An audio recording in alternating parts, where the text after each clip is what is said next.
It all started on a Tuesday. Not even a dramatic Monday or a symbolic Sunday. Just your average, uninspired, slightly soggy Tuesday. I was sitting on the couch, halfway through a family-sized bag of nacho cheese chips, which, let's be honest, is a misleading label because no family was sharing that bag but me and my internal demons. And I saw something on YouTube. It was a guy running in the rain, shirt off, yelling motivational stuff. Something like suffer now or suffer forever, and get after it. He looked like a mix between a Navy SEAL and a motivational speaker who'd just been stung by a wasp mid-sentence. But it hit me. Why did it hit me? Because I was winded from reaching for the remote. Let that sink in. I wasn't out of shape. I was out of reality. So that night, between gasps and regret burps, I made a decision. Not one of those fake New Year's resolutions that die on January 3rd. No, I mean a real decision. The kind that sits in your bones and whispers, "We're not doing this anymore." I decided to become the kind of person I admired. The disciplined, the mentally tough, the people who weren't controlled by their mood or their cravings or their couch. Spoiler alert, it did not go well. Not at first. The next morning, I set my alarm for 5 a.m. I also hit snooze at 5:01 a.m., 5:09, 5:18. By 6:15, I was arguing with my own phone like it was a toxic ex. Stop lying to me. You said you'd make me better. Eventually, I got up. I found my old sneakers. One was in the laundry room. The other had a spider in it, which I took as a sign from the universe to stop whining and start running. So I ran. For 7 minutes. Then I stopped and wheezed behind a bush like a wounded gazelle. Some neighbors walked by. I waved like everything was fine, but my face said, "Call an ambulance and a therapist." But here's the thing, I did it again the next day, and the day after that, and the next, until one day, I could run 15 minutes. Then 20. Then I wasn't just running, I was training. Not for a marathon. Not yet. I was training for life. Because something was happening. The more I ran, the less my brain ran me. The noise inside, the doubts, the laziness, the inner winner who always voted for nap over grind. It started to get quiet. Not gone, but quieter. And here's where it gets real.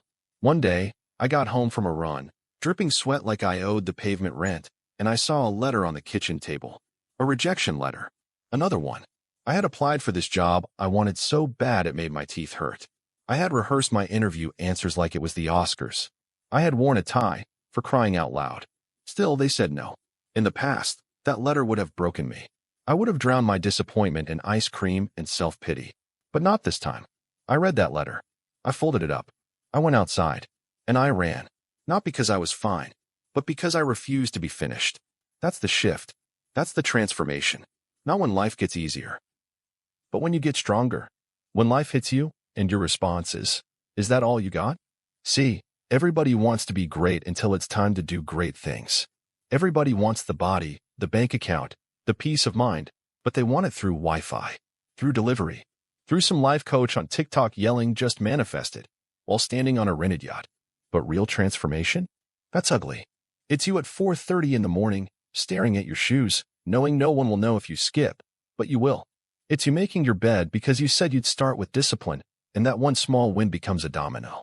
It's you choosing broccoli over fries when every cell in your body is screaming, "Fry me, daddy." It's you showing up, over and over, when the world isn't clapping, and your self-doubt is heckling from the cheap seats. Because greatness doesn't live in motivation. It lives in momentum. Motivation fades. That's science. Dopamine dips. You're hyped on Monday, dragging on Thursday, and a burrito becomes your life coach by Saturday. But habits? Habits build you when your feelings abandon you. Discipline is loyalty to your future self. No, don't get me wrong. I failed. A lot. There were days I ate the fries.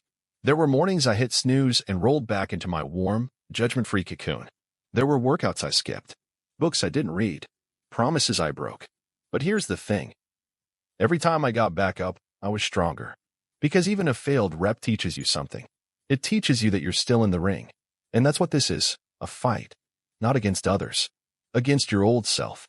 And trust me, your old self is a smooth talker. Come on, we've worked hard. Let's skip today. Just one donut. Just one episode. Just one little quit. But you know what just one becomes? Just another year of being stuck. Just another version of almost. Almost disciplined. Almost healthy. Almost happy. So one day I wrote something on my mirror. A reminder. It said, if you quit today, you'll be back here tomorrow. That's the brutal truth. Change is hard, but staying the same? That's brutal. Because deep down, you know what you could be. You've seen glimpses. You've had those moments where you rose above it all, where you were proud of yourself. That's not fantasy. That's you unfiltered. So how do you become that version? You fight, not with perfection, but with persistence. You fall. You learn. You get up. You stop negotiating with weakness. You stop waiting for the mood to strike. You stop making your dreams optional. And here's the best part. The same brain that once bullied you, it starts to believe in you. It starts saying, maybe we are that person. Maybe we can do this. Because you're showing it evidence.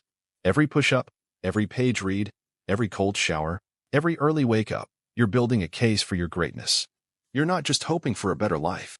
You're building it. One painful, hilarious, awkward step at a time. And yeah, sometimes you'll still get winded reaching for the remote. But now, you'll laugh, and then you'll get up and do something about it. Because you've seen what you're made of. You felt it.